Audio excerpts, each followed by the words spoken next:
Blog Talk Radio.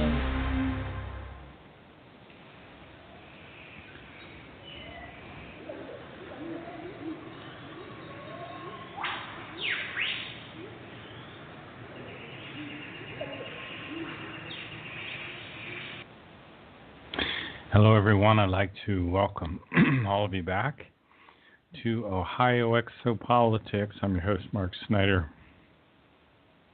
Last night, I pre-recorded a show with Frosty Wooldridge, and he's going to talk about immigration and overpopulation. That show will be available on Monday evening at 8 p.m. Eastern. I suggest you listen to that. That was a really interesting show. This afternoon, I'm going to talk about the innermost creational nature. I'm going to go over some fire clips. It seems the fires are still going on, but they are being contained. At least some of them are. I'm going to talk again about the New World Order and finally the structure of creation.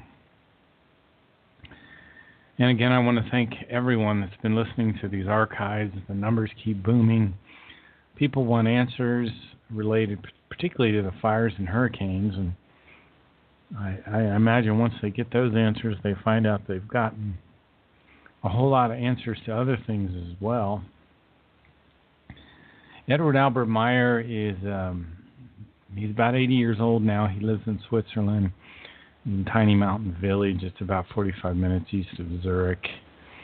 He grew up in even farther north in Bulak, Switzerland, in a little town called Niederflox. He had telepathic messages right around 1942 from an extraterrestrial human named Spoth, who was from a star system called the Pleiadian star system.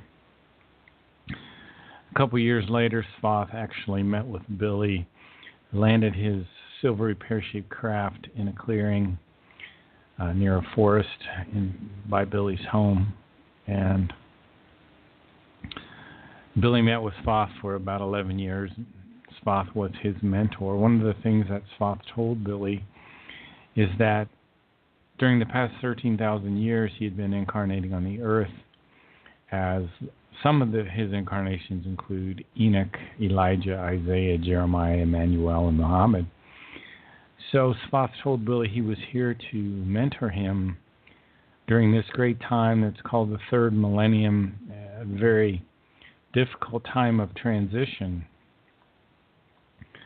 And there will be great disasters during this time. Billy was told that we would drop the atomic bombs on Japan, two cities of Hiroshima and Nagasaki. Spoth taught Billy how to do something called spiritual telepathy, which would allow him to pull down information from a plane called Arhat Athrasata, a spiritual plane. So Billy learned how to get information from this higher realm that is actually a realm that we actually incarnate into. There are 7 stages of human incarnation or reincarnation, and these really just document the evolution of our consciousness, but also the changes that take place in our bodies as a result of the changes in our consciousness over time. And we have the 7 categories being primitive, the stage of rationality, which we're supposed to be in now, intelligent life, something called real life. In real life, human civilizations gain the ability to use technology which allows them to efficiently travel to the stars, doing kind of a jump technology. The 5th stage of human evolution is called life in creational wisdom. And at this stage, human beings start to master the powers of their spiritual and material consciousnesses and can do incredible things with their mind. They evolve to the level it's called the King of Wisdom, or the Ishwish. Stage 6 is where we have a physical and spiritual body kind of a half and half, no longer completely physical. And then the final stage is this Arhat Athrasata and these 7 spiritual planes, which Billy learned how to pull information down from. So as Billy grew up, he eventually, when he was 16 years old, he had a mentor, a woman from an alternate universe, a twin universe, called the Tao universe. 46 trillion years ago, our universe was created, and also this alternate or twin universe called the Tao universe was created, an adjacent universe to ours. And Askit comes from a people called the Timmers.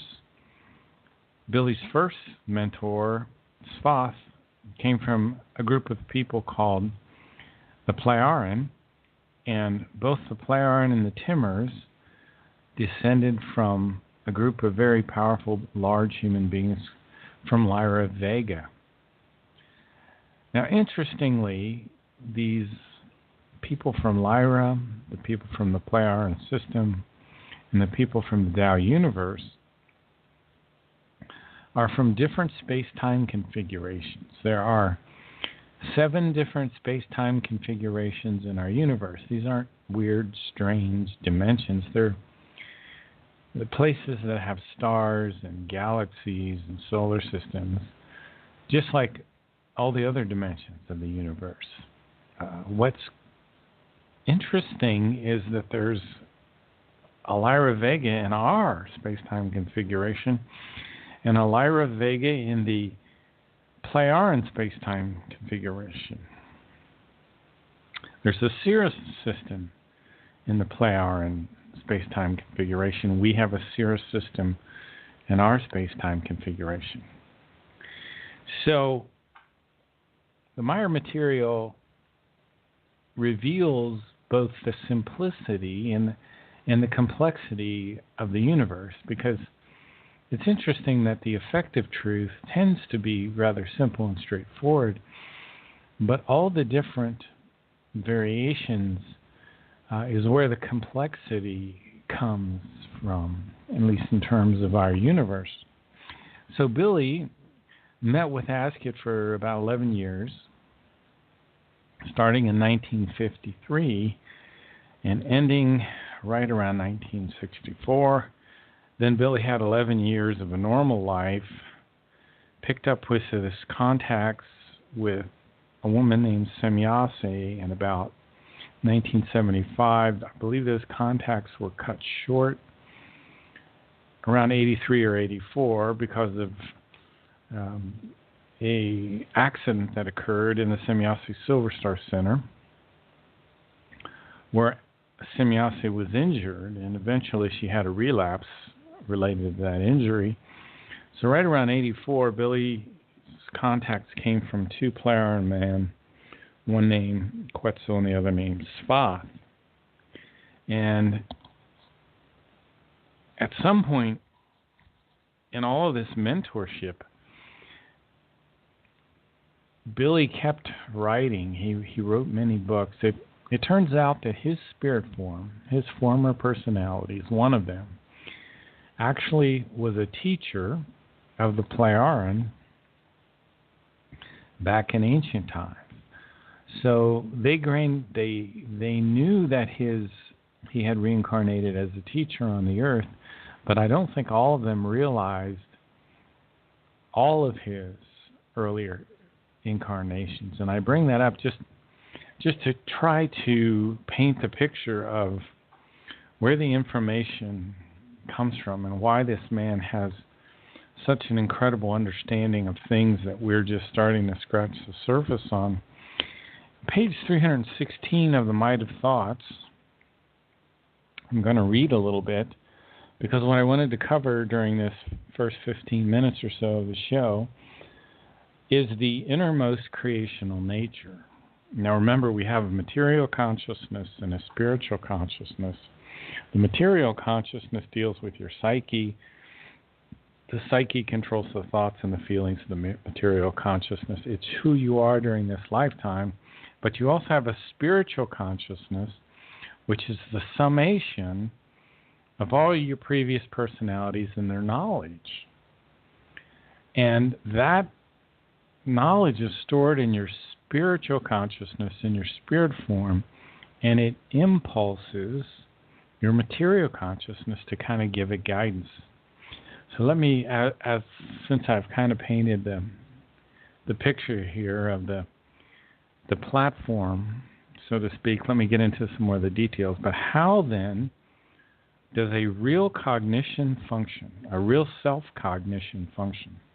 This is a question which is certainly very misunderstood and also is not recognized in its actual truth by psychologists. Basically, what needs to be explained about that is that the human being has a spiritual self available to him in the form of the innermost creational nature. As has already been explained many times in similar contexts, I'm glad Billy repeats because it took me quite a while to pick up on this for whatever reason. I think I've read this book 8 times, and I'm not exaggerating. As a consequence of this, with the self-cognition, there are therefore 2 different forms to recognize and to fathom. Indeed, first, there is the inner nature, and secondly, the innermost nature. The first process of recognition leads to the interpersonality-related nature, which the human being forms himself or herself and makes into his real inner personality. And it is this nature which must be recognized and fathomed in all its details in order to then acknowledge the obtained results as given facts. Once the results of this self-cognition are achieved, the second part of the self-cognition follows, which now relates to the innermost creational nature of the spirit. And this is what I want to get to here. The innermost creational nature of the spirit, which gives life to the material consciousness and subconsciousness, as well as to the entire body. The creational impulses of striving for that which is higher must be searched for and recognized in this innermost creational nature. So let's back up a little bit. The innermost creational nature gives life to the material consciousness and the subconsciousness. It gives life to the body. It creates the impulses for striving. So when you get the impulse, hey, I want to go do this. I want to look into this. I'm very interested in this material. I want to learn this material. Or when you get that impulse, I got to get my house organized, or I got to clean this, or whatever. These are the impulses for striving. That comes from your innermost creational nature. This is your spiritual self. This is your spiritual consciousness. Now you also have an inner nature. The inner nature is the personally created self. It tends to complicate things. It's threatened by the evolution of your consciousness. Sometimes it's called the false self or the errat self. I have to find out exactly where that's described. And this inner nature, this also kind of creates a tyranny over the consciousness. So on page 390, I'm on page 316 right now, but let me read something from 390. It says, the human being is able to distinguish the various impulses and values of the innermost nature from the self-created personality. So he or she therefore learns to recognize the various forms of characteristics which on the one hand radiate as guiding impulses from the innermost creational nature. So out of the innermost creational nature comes these guiding impulses. So you have to learn to be able to be sensitive to them.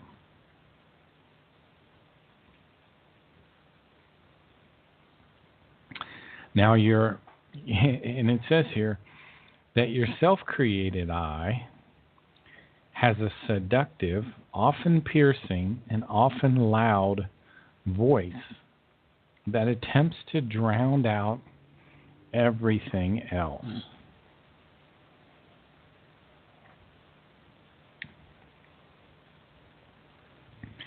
And this inner nature, sometimes,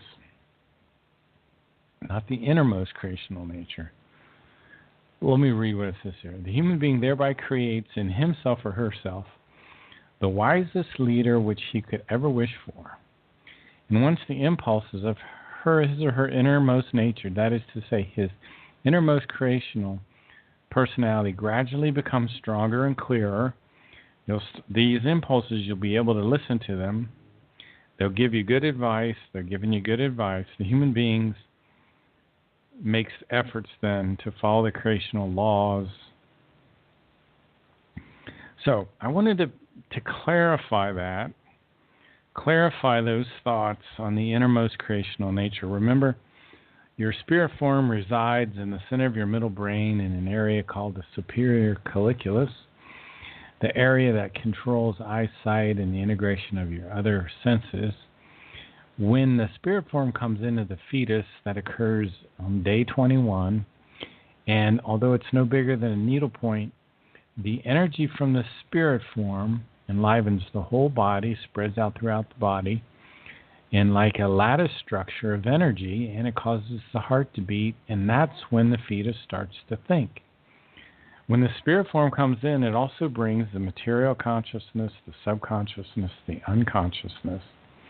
It programs previous evolutionary values into the subconscious, and the spirit form also has all of the wisdom of the previous personalities together. That's your innermost creational nature. So that's where you go for your guidance. The inner nature sometimes is like a tyranny, trying to drown out the innermost creational nature. But we have to learn to listen to the innermost creational nature. And you have to practice feeling your own power. And you will be able to renew yourself with your own power. If you feel your thoughts going off in the wrong direction, remember those important things to tell yourself, which are kind of pulled directly out of this book. I just put them in a list. It says, you can tell yourself, I'm confident, I'm optimistic, I'm relaxed, I'm cheerful, I'm thankful, I'm enthusiastic, I'm in harmony, I persist, I persevere, I endure, I am satisfied. Don't let yourself fall into unsatisfaction. Unsatisfaction takes away your initiative. Unsatisfaction reveals a self-aversion. If you fall into unsatisfaction, what you're really doing is telling yourself you have a hatred, in a sense, towards yourself. You're kind of having an aversion to yourself. It's complicated in some senses. But what we learn to do is analyze what's going on inside us. And that's part of what we learn here in this book called the book called The Might of Thoughts. I just had The Way to Live kind of on my brain there quickly. Remember to think independently, because independent thought is what allows your consciousness to evolve. And it's hard for people today to have independent thoughts because they've been brainwashed by the media. Remember to pull the weeds out of your consciousness. Those are the wrong thoughts, the negative thoughts, the unhealthy thoughts. Pull those weeds out of your consciousness. Your consciousness is like a garden. Clarify the good thoughts. Practice doing that. Make effort doing that. Clarify means to make easier to understand. When I say I'm confident, I'm optimistic, I'm relaxed, I'm cheerful, I'm enthusiastic, I'm thankful, I'm in harmony, I persevere, I persist, I endure, I'm satisfied. I'm clarifying my thoughts there. That takes out the confusion. Remember, the confusion is when things start to blend together. We've got to keep the boundaries and the categories in there. Remember, Emmanuel said, everything human within human beings must die, but everything of the creation within them must rise and embrace the creation. So the innermost creational self has to become more dominant, more dominant, more dominant. So let's jump into some of the fire information. I didn't plan on continuing to do fire stuff, but I just kept finding clips, and one thing led to another. We're going to try to listen to some of these. Very interesting stuff. Still going on. It's not completely over yet. Here we go.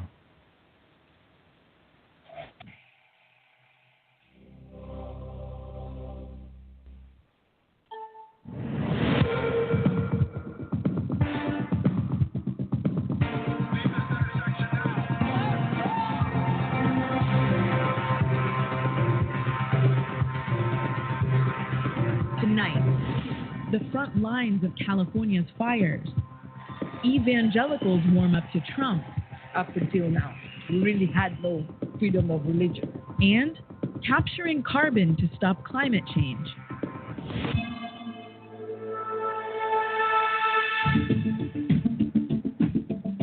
President Trump gave his first full press conference since February. During the roughly 40-minute presser with Senate Majority Leader Mitch McConnell, Trump said his relationship with McConnell is better than ever, that he's not firing Special Counsel Robert Mueller, and once again lauded the federal government's response to the growing crisis in Puerto Rico, while blaming the island. It was in very poor shape before the hurricanes ever hit. And we've delivered tremendous amounts of water. Then what you have to do is you have to have distribution of the water by the people on the island. We now actually have military distributing food, something that's really they shouldn't have to be doing. Trump also said President Obama never called the families of fallen soldiers, but when asked how he knew that, he backtracked. Iraqi troops have seized the city of Kirkuk from Kurdish forces, as well as an oil refinery, a military base, and an airport, just days after the soldiers worked together to liberate the city of Hawija from ISIS. The operation came less than a month after Kurds voted overwhelmingly to declare independence.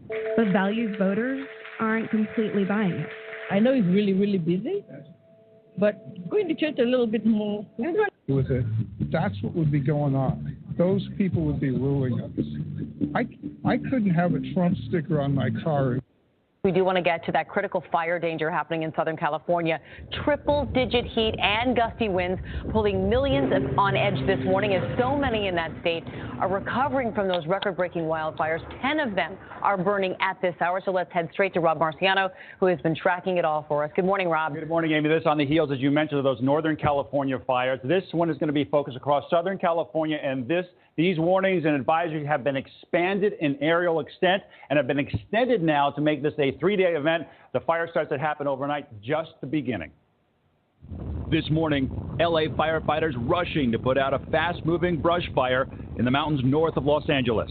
There's a series of 4 or 5 small explosions and then a big one, and that's when everything lit on fire. This blaze was put out, but temperatures will rise to reach triple digits as Santa Ana winds crank up. California towns from San Diego to San Bernardino bracing for prime wildfire conditions. In San Diego County, 150 acres burning over the weekend. A brigade of aircraft attacking that fire. We're hitting this thing hard from the ground and from the air. The crews are making great progress right now, but we're going to remain cautiously optimistic. The winds have been a factor out here. Black smoke pouring into the sky over Napa Valley Sunday. Nearly 30 acres burning there, with small fires breaking out across the state. Usually we have 3 people on the engine. Throughout the county, we now have 4. Everything's increased today for these fires. Fires quickly spreading earlier this month, leading to the staggering death toll of 42, the deadliest string of fires in the state's history. 7,000 homes and structures lost. They certainly don't want a repeat of that. So firefighters are on standby at the ready across Southern California. Here come your Santa Anas. The setup is the high pressure. Those winds come up and over the mountains. They compress, they heat up, they dry out, and they'll be gusty not only today and tonight, but probably peaking tomorrow night. And look at these humidity levels, 5 to 10%. That is dangerous stuff. And the heat, that's what makes this one different. Triple-digit heat. And this is only the second time we've seen triple-digit heat this late in October. So these numbers are staggering for both today and tomorrow. We'll be watching this closely. Amy, George, back over to you. All right, Rob, thank you. Hi, everyone. George Stephanopoulos here. Thanks for checking out the ABC News YouTube. Rosa, joining us live now from an area that is under evacuation orders. What are you dealing with there, Katie? Yeah, that's absolutely right, Ann. So we actually moved back to the other side of the freeway from where we were earlier. And if you look back behind me, you can actually see some of these businesses that are on fire. And Andy, you own one of these businesses. Tell me about what happened this morning. It was about 3 a.m. Somebody texted me to my cell phone, told me it's better you move out and going towards south because I was living somewhere around here in Fountain Grove area. And when I was moving out, I was with my wife, drove by around my shop. I saw my truck was already fire, and fire was not coming even close to the building yet. But I called fire department and 911.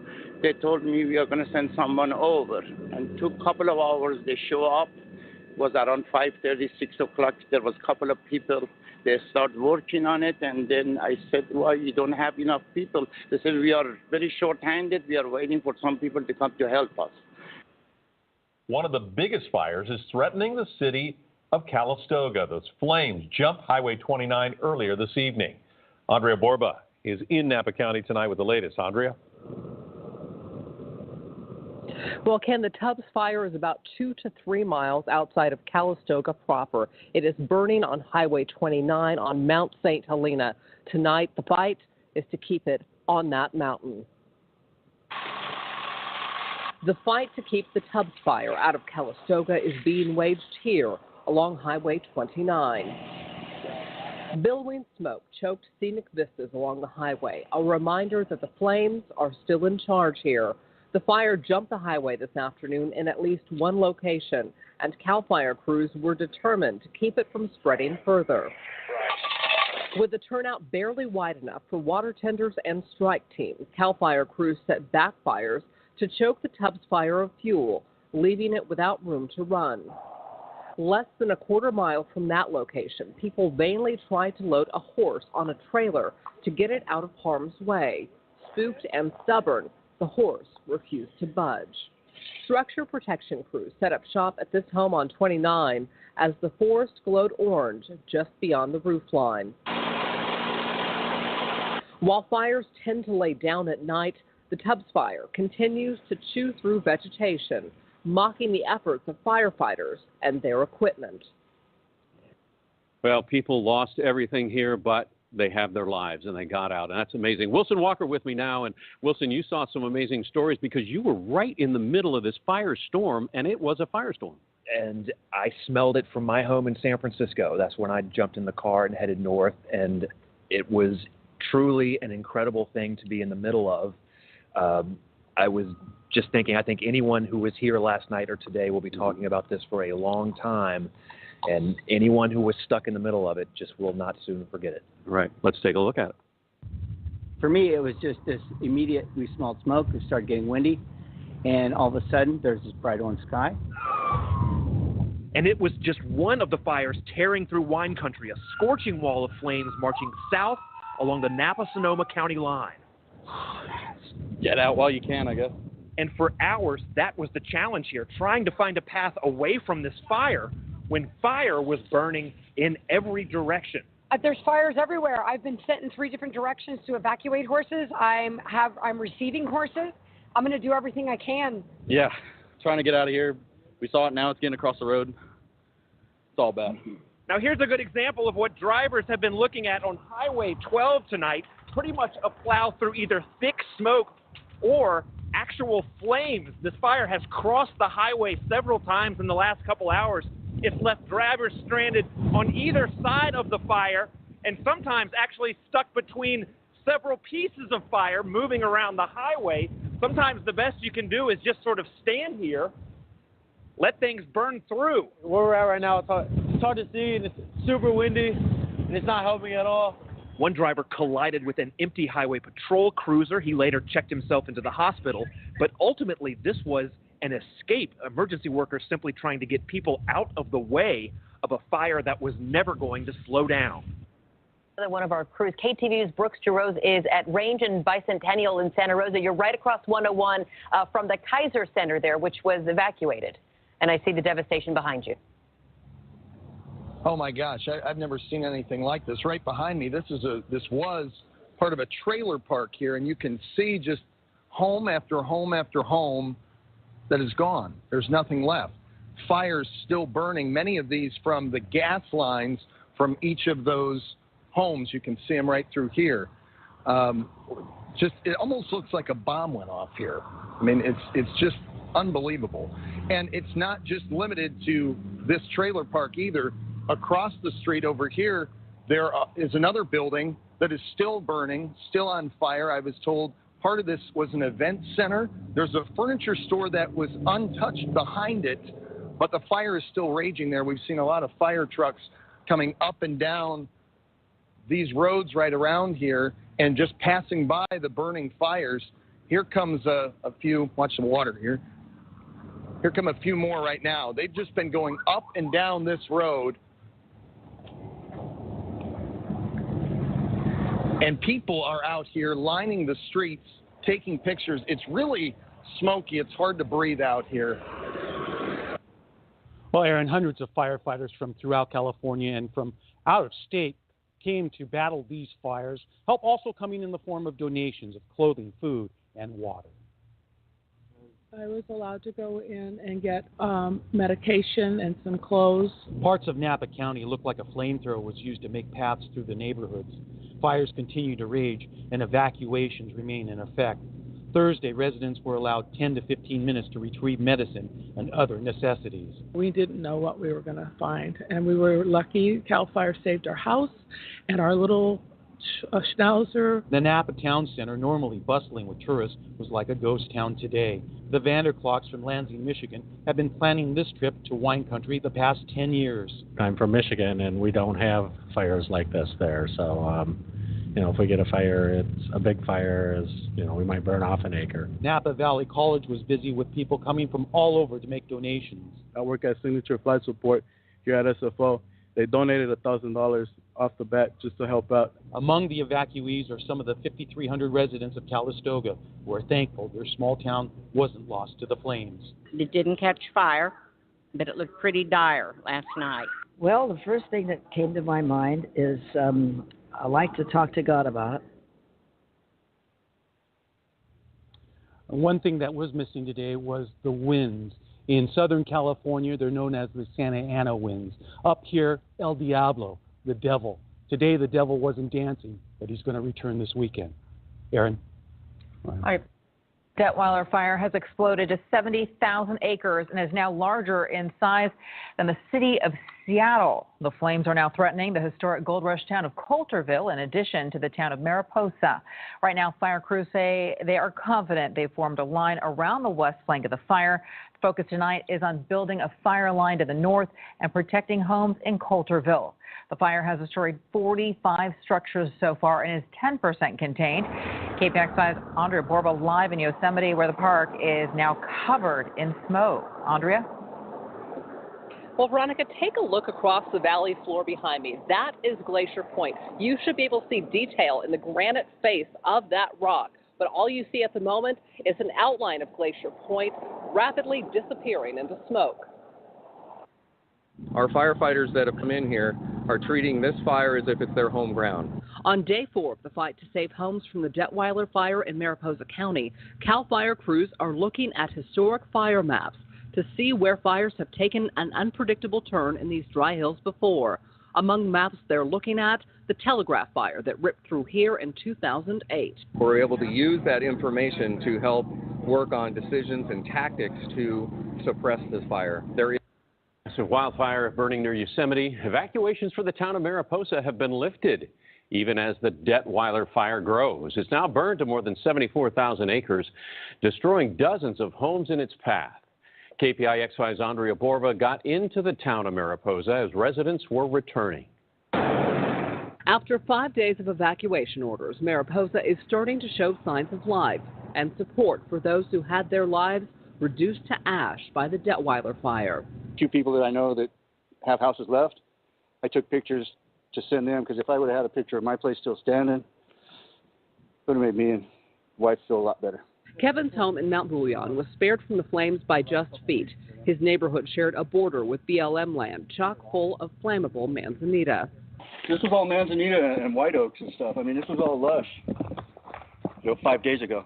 Check out Kevin's propane tank, completely surrounded by burned grass. His neighbors were not so lucky. Wildfire burning out of control west of Yosemite National Park is threatening thousands of homes and forcing evacuations. We have team coverage on this fire. First, KPIX5's Katie Nielsen on the latest on the firefighting efforts. Katie. More than 3,000 firefighters are working around the clock to get control of the Detweiler fire, which grew overnight to 48,000 acres. Strong winds are fanning the flames and pushing the fire south away from Yosemite. The fire has been burning for 5 days and is now more than 100 square miles, which is larger than the area of the entire city of Oakland.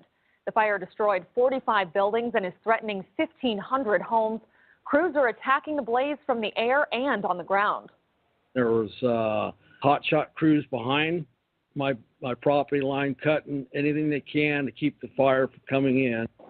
More than 4,000 people are under evacuation orders due to fire danger, but also because the blaze has damaged water and power lines. Crews on the scene say the weather is hurting their firefighting efforts. It's dry at night as almost as much as it is during the day, and so when you have the same burning conditions all the way 24 hours a day, it's really hard to get in front of it. As of right now, CAL FIRE estimates they only have that fire 10% contained. Several Bay Area fire departments actually have crews on those fire lines. Firefighters from San Francisco left for Mariposa County just after 1 o'clock this morning. Crews from Marin and San Rafael fire departments are helping as well. The fires continue in northern and southern California. What does the Meyer material have to say about all of this is very interesting. I'll try to bring this back up. This is from Contact Report 215, Destruction in North America. Far in the west, it will be different. The United States of America will be a country of total destruction. I'm hoping that Billy is not right about this, but as things continue, it looks more and more like he is correct. It's going to talk about the World Trade Center, which we've already known about, 9/11 and the destruction of the World Trade Center. So I will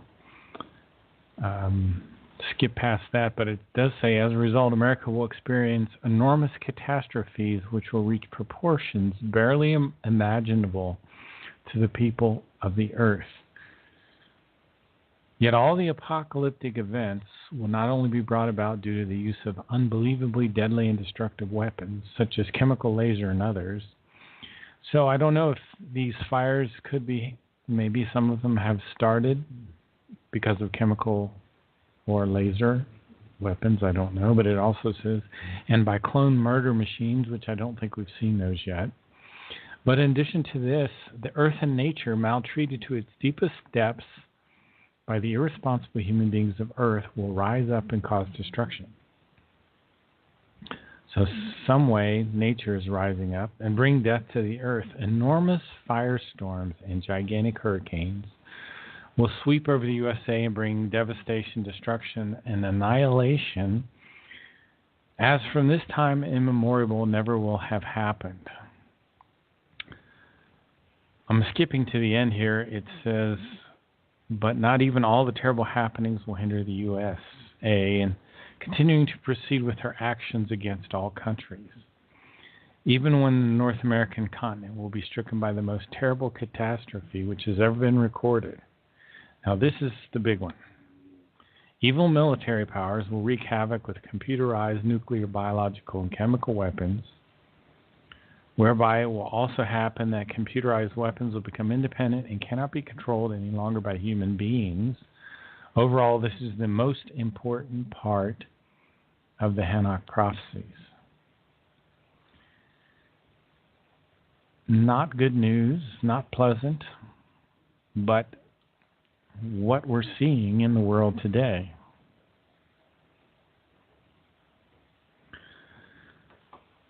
Some of the California fires, some more information you might find informative. There were 8,400 structures destroyed in these California fires in 2017. There were 500,000 acres damaged by these fires, 42 people killed, billions of dollars of damage caused by the fires.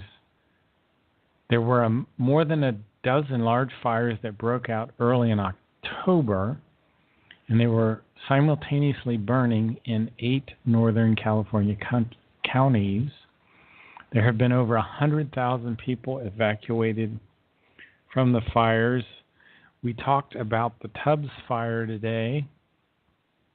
Some of those clips were from the Tubbs fire, which is in Napa and Sonoma County. It started on October 8th, has killed 22 people and destroyed more than 5,000 structures. The other fire we talked about was the Detweiler fire in Mariposa County. Burned 81,000 acres, destroyed 63 homes and 68 structures, 21 damaged. So these are the dangers of the third millennium. What does that mean? It says, if you human beings of earth do not turn to the truth of creation and its laws and recommendations in what is now the third millennium, if you do not turn to better and good things and do not follow the true rules of life as they exist in the creational laws and recommendations, then all events of all kinds will broaden in ever worsening succession. So this is where we're headed. And part of this factor is what you might call the New World Order. This is I think they may be leftovers from the Giza intelligence, not the extraterrestrial Giza intelligences, but people decades back, and I believe some of these inbred families may have been originally controlled by this Giza intelligences group, not, as David Icke says, by reptiles. But not to knock David, I think he's got some really good ideas about what's going on in the global elite. Let me talk a little bit about the religions and prison histories that have been created around the world. In other words, these prison religions and histories, this happens when people take literally that which is symbolic. I think there are sun cycles and lunar cycles that affect people. If we go back, one person mentioned in ancient religion was a person named Tammuz. These prison religions have been created by taking symbolic literally. And if you go back in history, you will see that there were many people born on December 25th. And some of these people were even given frankincense and myrrh. For example, the Illuminati worshipped Nimrod, his son Tammuz. It's interesting that the Illuminati said that Tammuz and his father were one, very much like Christianity.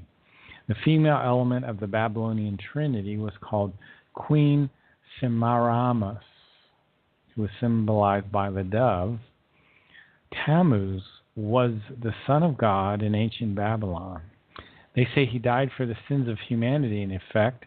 When they killed him, they put him in a tomb, and they rolled a rock across. 3 days later, they say that the rock was rolled back and Tammuz was gone. What do these elite that are in control of the world, what do they have a plan for us? A world government, a cashless society, an Orwellian state where there will be propaganda used against us, surveillance, misinformation, denial of the truth, manipulation of the past. The Meyer material told us about the deep space platform. We studied that a couple weeks ago. Something that exists. They are surveilling us from space. This evil elite want a microchip population. Even Billy has talked about that. Meyer, on the microchip population, what has he said? This is Figure Bulletin number 2. If I can find it here quickly. So the monitoring systems. We talked about this a couple of weeks ago. In the late 1950s, America stationed the so-called Midas satellite system approximately 23,000 miles above the Earth with the intent of protecting the U.S. from a surprise attack. Intercontinental records. That was back in the 50s. The system, however, was soon replaced by a different system called DSP, the Defense Support Program, which is more than just a monitoring system because it holds calculation, espionage functions, and other things. We, the people of the Earth, are continually monitored and surveyed by these DSP satellites that are circling the Earth in space, around the Earth in a geosynchronous orbit.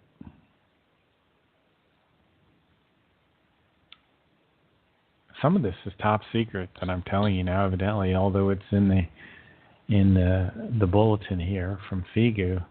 Insiders call the DSP the Deep Space Platform. It exerts its influence not only over the planet, but also monitors and records what is happening in outer space.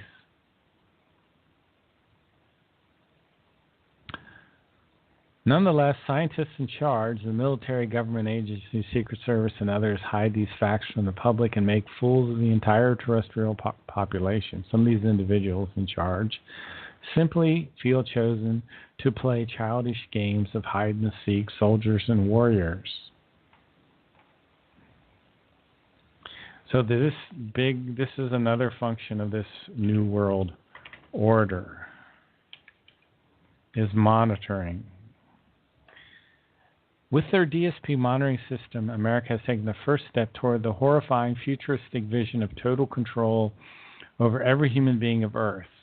This vision signifies that terrestrials will soon be unable to take even a step without being observed, controlled by an all-inclusive monitoring system, which would eventually entail the planting of a coded chip into every person. So let's not let this happen. This is the plan of this New World Order. Do you want a microchip in you? Control you? They'll just turn it off. You won't be able to buy anything. You won't be able to eat. Let's not allow this to happen. Here at the end of the show, I thought at the last 15 minutes or so that we have, I thought I would talk a little bit about the physical structure of creation. There are 7 counter-rotating belts in creation. Creation is, our universe is somewhat egg-shaped, and with this spiral, double spiral, the universe is divided into 7 units. These rings are belt, form the universe, and they are rotating against each other. There's the central core belt, which is the very center of creation. There's the core belt, number 2. The Earth-space belt is interesting. The energies of the Earth-space belt are positive, and they flow into the 4th belt, which is the solid-state matter universe belt. This is the only place where the planets, the galaxies, the meteors, the comets, the gases, the suns exist in this 4th layer, this solid-state matter universe belt. But this positive energy is coming out of the Earth space belt and it meets this negative energy coming from the transformation belt. And this helps form what's called coarse material. So the negative energy from the transformation belt converts into another energy form. And the positive energy helps the negative and the positive. Remember, we're always talking about the negative and the positive together in the Meyer material. And the negative and the positive form the matter. Technically, these energy forms create the material belt. The material belt, the matter in the material belt, only stays matter for about 45 billion years. And we are in the first evolutive stage of our universe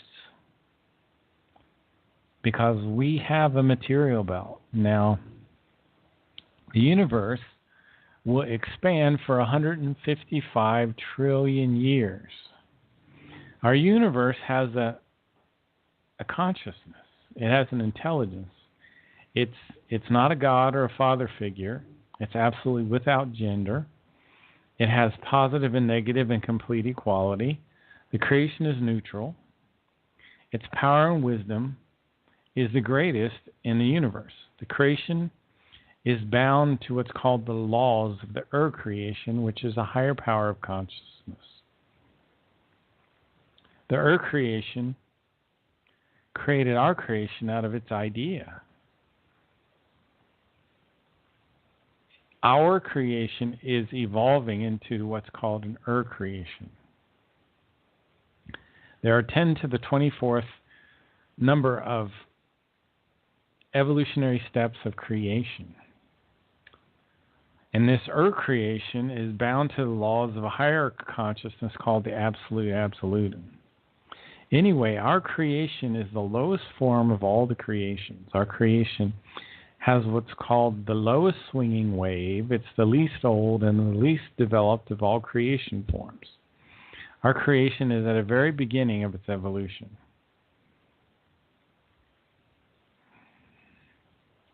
Our creation will continue to expand for 155 trillion years. And then it will contract. The 155 trillion years of expansion and the 155 trillion years of contraction is called one great time. That's 311 trillion years. Again, I'm talking about the physical structure of creation. There's also a consciousness behind this structure. And the consciousness behind this structure is an intelligence which is neutral positive. It's called a Wesenheiten in the German. It's neither negative nor positive. It's kind of neutral. It's not Heavenly Father. It's a spiritual energy. It creates universes as a part of its own evolution. It requires you to be independent. It requires you to be responsible. In a sense, it doesn't require anything of you. It doesn't give you commands. It's your responsibility to be responsible for yourself. It doesn't intervene either the way a Heavenly Father would intervene. Now, there are certain laws within creation. First of all, it's the law of love. Love is the highest principle in all creation. And everything exists in absolute logic. Love is the highest principle in all creation, and through it, everything exists in absolute logic. So the reason things exist is because of this kind of love which is based on reverence. It's not a romantic love, but it's a wondrous kind of love that has a deep compassion and empathy and moral reasoning for all living things. The incredible splendor of nature is the visible expression of the love of creation. So Creation expresses its love through creating beauty. And that's why nature has this incredible beauty to it. And it's very easy to sense or see the radiating beauty of creation. And just behind that beauty is the radiating love of creation. The incredible splendor of nature is the visible expression of the love of creation. And creation radiates love. Every tiny plant and every tiny animal fulfills its purpose in love. That's why the kitten and the puppy, they all have love. You know, all creatures have this love. At some point, though, the predator instincts kick in. So our creation is not perfect. It's not a God or a Heavenly Father. There is no such thing, according to Meyer material. The creation is evolving. It's at the lowest level of creational evolution. It's in the first stage of its evolution. But it has a law related to striving, which is the fundamental law of all evolution. Without striving, there is no life. Your sense of life is related to your willingness to strive. If you're unhappy now, I recommend that you strive. You get to work on something. Work on something, even if you're out of work right now. If you happen to be unemployed, still make it your job to find a job or work on other things. But continue to strive. It's the fundamental law of all evolution. Without striving, there is no sense of life, there is no happiness. The other law of creation is the law of harmony. That means that you need to keep a neutral, positive point of view. That means you need to be confident, optimistic, relaxed, cheerful, enthusiastic, thankful. You need to be in harmony. You need to persevere. You need to persist. You need to endure. You need to be satisfied. You need to have the law of harmony in your thinking. And another law is the law of prosperity and abundance. If you follow these other laws, that means that you will have prosperity, that everything really is provided to have plentiful abundance. But you notice, because if you violate these other laws, like if you don't have love for other people or plants or animals, if you don't strive, if you don't have harmony in your spirit and your soul and your consciousness, then you will start to have trouble, and the law of prosperity and abundance will start to break down for you. So it's very important to stay focused in all these areas and avoid anxiety. Remember, defeating anxiety comes when you start to learn the unknown behind the anxiety. Don't let anxiety control you. Control your anxiety. Learn what is the unknown factor that's causing you the anxiety. Well, anyway, folks, boy, the show went fast. I hope you've enjoyed it. You've been listening to Ohio Exopolitics. Listen to the show on Monday night. You'll get to hear Frosty Wooldridge talk about immigration and overpopulation. Glad we could talk this afternoon. Have a great day.